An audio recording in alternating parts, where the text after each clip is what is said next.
There is a country in Western Europe where roughly a third of the land sits below sea level and another third barely rises above it. Millions of people live, work, farm, and build their lives on ground that, without constant human intervention, would simply not exist. The North Sea presses against its borders. Rivers pour through its interior. Rain falls regularly across its flat, open landscape. And yet, the Netherlands does not flood, not because nature has been kind, but because the Dutch have spent centuries engineering one of the most sophisticated water management systems the world has ever seen. This is not a story about luck or geography. It is a story about human ingenuity, relentless determination, and a civilization that essentially built itself a country out of water. To understand why this is so remarkable, consider what the Netherlands is actually dealing with. The country sits at the delta of three major European rivers, the Rhine, the Meuse, and the Scheldt, all of which drain enormous volumes of water from across the continent before emptying into the North Sea right at the Netherlands' doorstep. The land itself is largely made up of peat and clay, soft and waterlogged materials that were never naturally suited for dense human settlement. In many places, the ground has actually sunk over time as peat dried out and compressed, making the elevation problem worse with each passing generation. Some areas of the Netherlands now sit nearly 7 meters below sea level. That is not a small margin. That is the height of a 2-story building sitting entirely beneath the surface of the ocean nearby. The Dutch relationship with water did not begin with modern engineering. It began more than 1,000 years ago, when early settlers in the low-lying coastal regions started building small earthen mounds called terps to elevate their homes above the surrounding marshland.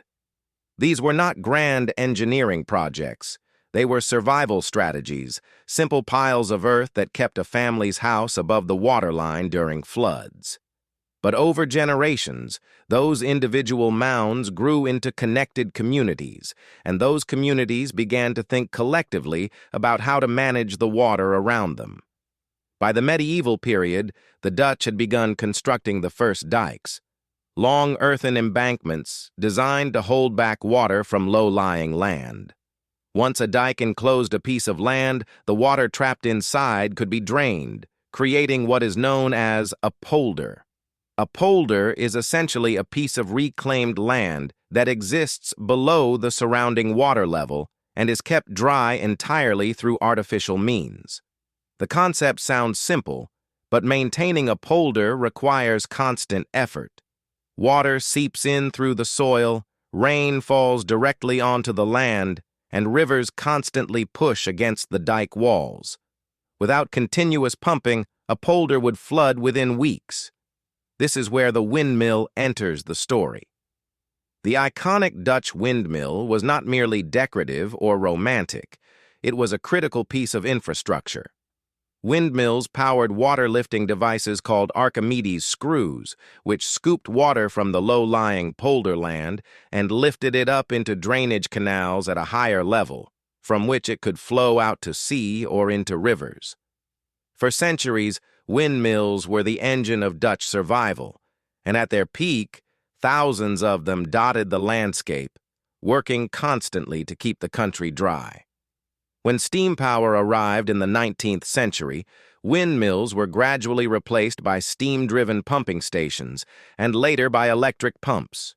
The technology changed, but the fundamental principle remained the same.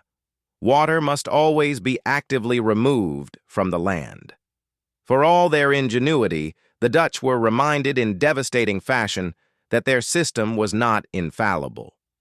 In February of 1953, a powerful storm surge struck the southwestern Netherlands, overwhelming dikes and flooding vast areas of the country. Nearly 2,000 people died. Entire villages were submerged. The disaster shocked the nation and the world, and it triggered one of the most ambitious engineering responses in human history. The Dutch government launched what became known as the Delta Works, a massive program of dams, sluices, locks, dikes, and storm surge barriers designed to dramatically shorten the Dutch coastline and protect the vulnerable southwestern delta region. The project took decades to complete and required solving engineering problems that had never been attempted before at such a scale. One of the most extraordinary components is the Oosterscheldekering, which translates to the Eastern Scheldt Storm Surge Barrier. Completed in 1986, it stretches nearly 9 kilometers across an open sea inlet and consists of 62 enormous concrete pillars supporting steel gates that can be closed during storm surges. Under normal conditions, the gates remain open, allowing tidal water to flow freely and preserving the ecosystem of the estuary. When a serious storm threatens, the gates close within about an hour, blocking the surge before it can reach the land behind. Even more impressive is the Maeslandkering, a storm surge barrier near Rotterdam completed in 1997. Rotterdam sits at the mouth of the Rhine and is one of the busiest ports in the world, meaning the barrier cannot simply remain closed. It must open regularly to allow enormous cargo ships to pass through. The Maeslandkering consists of 2 massive floating steel arms, each one larger than the Eiffel Tower lying on its side. These arms normally rest open against the banks of the waterway. When a storm surge is predicted, a computer system automatically swings them shut, and they flood with water to sink them firmly onto the riverbed, creating a seal against the incoming surge. The entire operation is automated because in a real emergency, there may not be time for human decision-making. The Delta works are extraordinary, but they represent only one layer of a system that operates continuously across the entire country. The Netherlands is divided into water districts, each managed by a water authority called a waterschap. These organizations are among the oldest democratic institutions in the world, predating the national government itself, because managing water was always a matter of collective survival that required local governance. Today, there are 21 water authorities across the country, each responsible for maintaining dikes, managing water levels, operating pumping stations, and monitoring the condition of infrastructure within their district. The pumping stations themselves are staggering in scale. The largest pumping station in the world, located at a place called Kinderdijk, can move enormous volumes of water per minute, and it operates around the clock. Across the country, hundreds of pumping stations work in coordination, constantly adjusting water levels in response to rainfall, river flows, and tidal conditions. The system is monitored in real time using sensors embedded throughout the landscape, feeding data into control centers where engineers can respond to changing conditions within minutes. The dike network itself stretches for thousands of kilometers. These are not simple earthen banks anymore.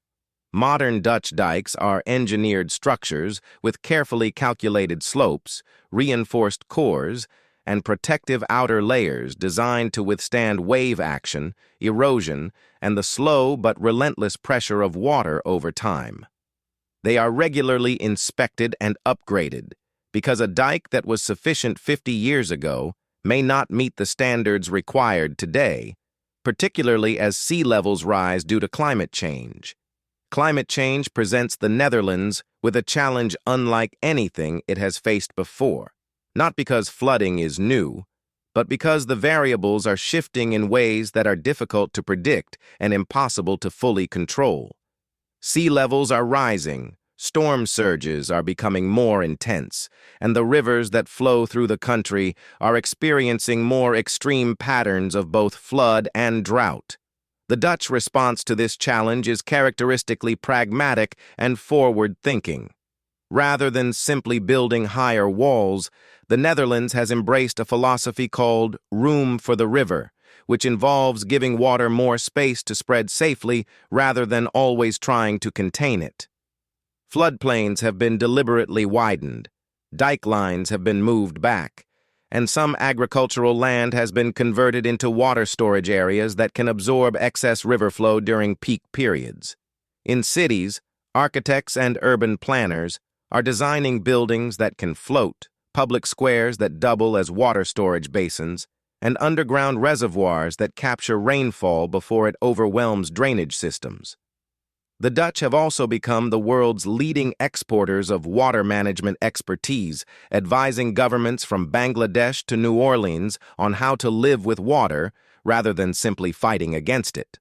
What began as a desperate struggle for survival on a waterlogged delta has evolved into a global model for resilience and adaptation. The Netherlands does not stay dry because the sea is far away. It stays dry because an entire civilization decided, generation after generation, that the water would not win.